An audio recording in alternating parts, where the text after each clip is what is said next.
Okay, Senseless, the 2008 movie, not the Wayne's movie. This one is kind of bizarre.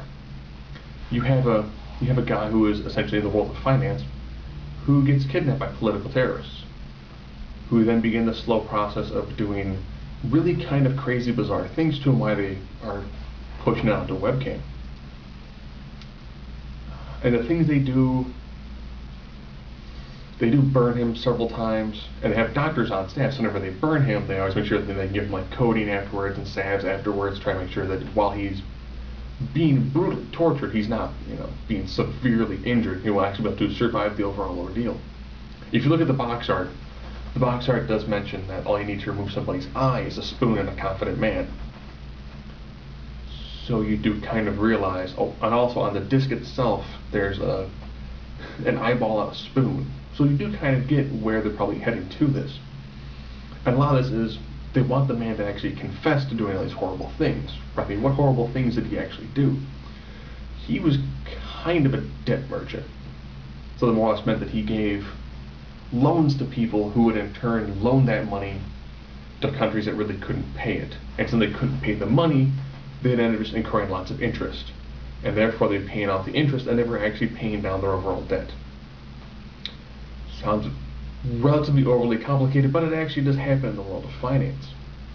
So you got this weird group of people who are essentially torturing a guy who's involved in it to one, get their point across that, you've got a small group of people who are controlling a large mass of people and end up being powerless.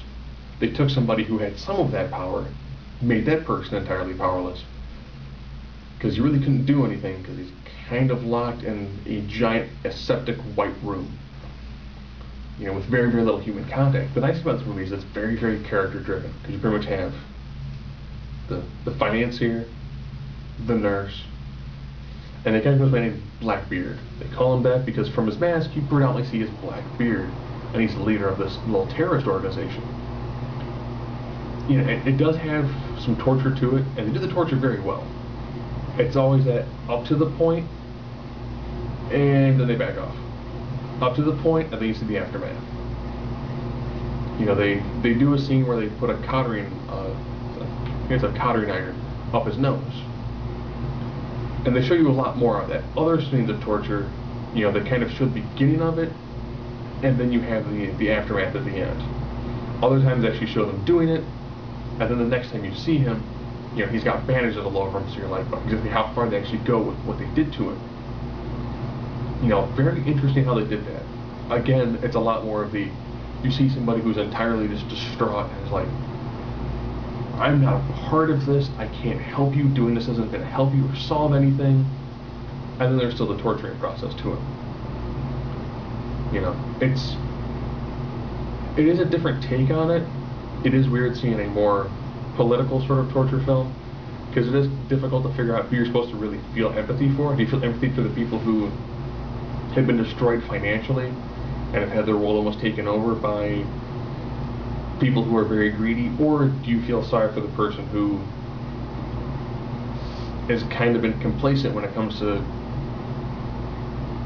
doing things that skirt the level of legality?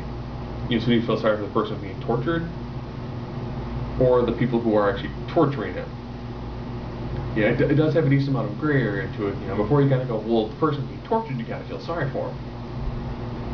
If he's doing things that made himself lots of money while at the same time destroying small economies, his decisions have affected the lives of tens of thousands of people. Do you feel sorry for the mass of people who he may have affected, or the one person being affected? So, interesting. It does seem like it's going to be a lot more graphic than it actually is. It's not like Unthinkable or anything like that, but it's still actually a very solid movie.